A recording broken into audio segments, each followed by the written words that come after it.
Welcome to the latest news from around the world. Our first story is about the elections in the United States. Primary elections were held in 4 states and Washington, D.C. As the countdown continues for the U.S. presidential elections to be held in November, the unchallenged Democratic candidate Joe Biden and the Republican candidate Donald Trump comfortably won the primaries in 4 states and Washington, D.C. The primaries continue in the U.S. to determine which candidates will compete in the 60th presidential election to be held on November 5th. Since both are unopposed, the primary process, which continues as a formality, saw Democratic candidate Joe Biden and Republican candidate Donald Trump easily win the primaries held yesterday in New Jersey, Montana, South Dakota, New Mexico, and Washington, D.C. In the elections held in New Jersey, according to unofficial results, President Biden, the sole Democratic candidate, comfortably won the race by receiving 88% of the votes from Democratic Party voters. The undecided votes, which appeared on the ballots as a reaction to Biden's support for Israel's attacks on Gaza, reached 8.6%. Trump, who was found guilty by a jury on May 30th in the hush money trial in New York and remains unchallenged among Republicans, received 98% of the votes. According to unofficial results, Biden and Trump also led the race as their party's presidential candidates. In the other states of Montana, New Mexico, and South Dakota, Biden and Trump's candidacies will become official at their respective party conventions, with the Democrats meeting in Chicago on August 19th and the Republicans in Milwaukee on July 15th. The U.S. presidential election, where Trump and Biden are expected to face each other once again, will be held on November 5th, 2024. Second news, Trump opens an account on TikTok, the platform. He tried to ban former U.S. President Donald Trump, who attempted to shut down the social media platform TikTok during his presidency, has now opened an account on the platform. In his first post on TikTok, Trump stated, "It's a proud moment to be here." Former U.S. President and the Republican candidate for the 2024 presidential election, Donald Trump, has joined TikTok, the social media platform he once tried to ban on national security grounds during his presidency. Trump made his first post last night from his verified account, sharing a short video clip. In the video, Trump used the phrase, "It's a proud moment to be here." Shortly after the account was opened, his follower count surpassed 1 million. Analysts suggest that Trump joined TikTok to reach younger voters in the upcoming November presidential election. His participation is also seen as a significant gain for TikTok, a platform that has faced scrutiny and potential bans by the U.S. Congress due to its Chinese ownership. TikTok has 170 million users in the United States. During his presidency, Trump attempted to shut down TikTok, citing national security concerns, but was blocked by a federal court. Despite this, Trump has opposed the recent bill passed by Congress to ban TikTok, arguing that it would anger young Americans. Debates on the TikTok ban in the U.S. Congress. On March 13, 2024, the U.S. House of Representatives passed the Protecting Americans from Foreign Adversaries Act, which paves the way for banning TikTok in the country due to alleged national security threats, and sent it to the Senate. The bill was supported by both Republicans and Democrats, who argue that the Beijing-based ByteDance company transmits information gathered from American users to the Chinese government. TikTok's management denies these allegations, claiming they operate under U.S. laws just like other social media platforms in the country. With the bill passing the House with a significant majority, attention now turns to the Senate, where it is under consideration. President Joe Biden has stated that he will sign the bill if it reaches his desk, citing national security concerns. Third news, Biden signs. U.S.-Mexico border closed to migrants. U.S. President Joe Biden has signed a presidential decree temporarily closing the U.S.-Mexico border to illegal migrant entries, marking his most significant step yet in the highly debated issue of border security between Republicans and Democrats. The White House announced that President Biden approved the presidential decree following the daily upper limit of illegal migrant entries at the southern border being exceeded. According to the decree, Biden will immediately and temporarily close the U.S.-Mexico border to illegal migrant entries, taking his most notable action on border security to date. The decree mandates the immediate halt of illegal border crossings and the deportation of illegal migrants by border patrols due to the upper limit of 2,500 entries being exceeded in recent months. In a teleconference briefing with the press, a White House official stated that the measure is temporary and will be enforced until the daily number of illegal migrant entries falls below 1,500. The official noted that the measure would take effect at midnight U.S. local time. Biden outlines the details of the decree at a White House ceremony. During a press conference at the White House, Biden explained the details of the presidential decree, emphasizing that he had previously called for increased border security, but claimed that these efforts were sabotaged by Republicans led by former President Donald Trump. Biden stressed that the U.S. has always welcomed migrants coming through legal channels, but highlighted the necessity of taking steps against illegal crossings. Those who choose to come into the country illegally and unlawfully will be prevented from seeking asylum and staying in the US. This measure will help us restore control and order at our borders, Biden stated, adding that the implementation would continue until the daily number of asylum applications drops below a certain level. Biden also mentioned that children among the illegal entrants would not be deported, and those who have legally applied for asylum and secured appointments would continue their process as usual. ACLU prepares to sue. Meanwhile, the American Civil Liberties Union, ACLU, announced that they would challenge Biden's presidential decree in court once it is implemented. The ACLU argued that a similar decree issued during former President Trump's tenure was illegal, and they believe Biden's decision also violates the U.S. Constitution. In 2018, then-President Trump signed the zero-tolerance policy, which mandated the immediate deportation of all illegal migrants entering the country. After winning the 2020 presidential election, Biden had revoked this policy implemented during Trump's administration. Fourth news, fighter jet crashes in India. A Su-30 MKI fighter jet crashed in Maharashtra, India, with both pilots ejecting and surviving. According to national media reports, the Su-30 MKI fighter jet crashed during a test flight for unknown reasons in the Nashik district of Maharashtra. Both pilots survived by using the ejection seat system. In a statement on X, India's Hindustan Aeronautics Limited,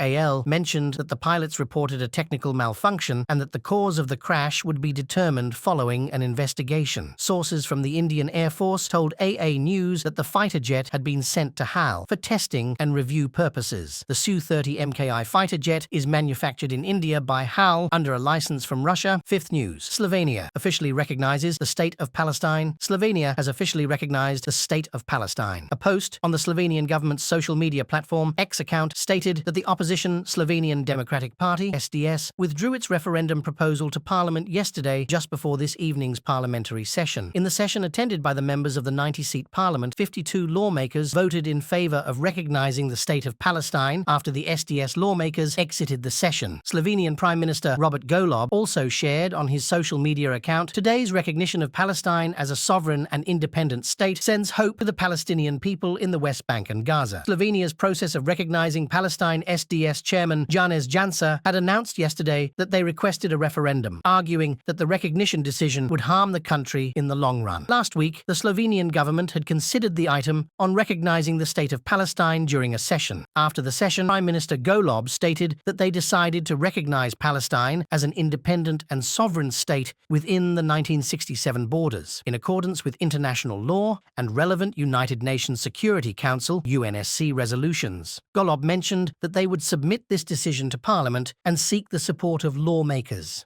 Spain, Norway, and Ireland also officially recognized Palestine on May 28th. Sixth news, armed attack on the U.S. Embassy. Due to the rising tensions in Lebanon caused by the clashes between Israel and Hezbollah, there was an attempt to carry out an armed attack on the U.S. Embassy. As tensions in the Middle East continue to escalate, there was an attempt to attack the U.S. Embassy located in Beirut, the capital of Lebanon. In a statement made by the Lebanese army, it was stated that the person who attacked the U.S. Embassy was identified as a Syrian. The armed assailant was shot and captured by Lebanese soldiers at the scene. According to a report by the US-based Associated Press news agency, the armed attacker who was shot and captured was taken to the hospital. In a statement from the US Embassy, it was noted that no personnel were harmed as a result of the morning attack, and both the Lebanese soldiers and embassy security responded quickly. Seventh news, 4,000-year-old mammoth remains found in quarry. In a quarry in the Issyk-Kul region of Kyrgyzstan, bones belonging to a mammoth that lived 4,000 years ago have been found. The remains of the mammoth, which lived approximately 4,000 years ago, were discovered in Kyrgyzstan. In a written statement by the Kyrgyz Ministry of Culture, Sports and Youth Policy, it was announced that the bones of the mammoth were found in a quarry in the old floodplain of the Jurgala River in the Aksu district of the Issyk-Kul region. The statement noted that after the quarry owner reported the discovery to the authorities, archaeologists were sent to the site. During the investigation, it was found that pieces of teeth and jawbone were located in two different places, 140-150 meters apart from each other at a depth of 3 to 5 meters in the sand and gravel deposits of the quarry. The statement indicated that after cleaning the area where the tooth was found, part of the buried bone was revealed. The statement added that to prevent the bones from disintegrating quickly due to sunlight exposure, the archaeologists carefully cleaned the find, identified as part of a mammoth skull, by hammering down from the top. Due to poor preservation of the bones, they were only able to extract part of the skull. The bones were left to be extracted later, and the bones that were removed were packaged to be delivered to a museum. Last news, Fukushima's wastewater discharged into ocean for the second time. The second second phase of the discharge of treated radioactive wastewater from the Fukushima Daiichi nuclear power plant into the ocean for the 2024 fiscal year has been completed. According to the plant operator, Tokyo Electric Power Company, TEPCO, 7,800 tons of wastewater were discharged 1 kilometer offshore through an underwater tunnel. Inspections conducted along coastal areas during the discharge reported no abnormal levels of tritium. The third discharge period for the 2024 fiscal year is expected to begin at the end of June. The radioactive wastewater is released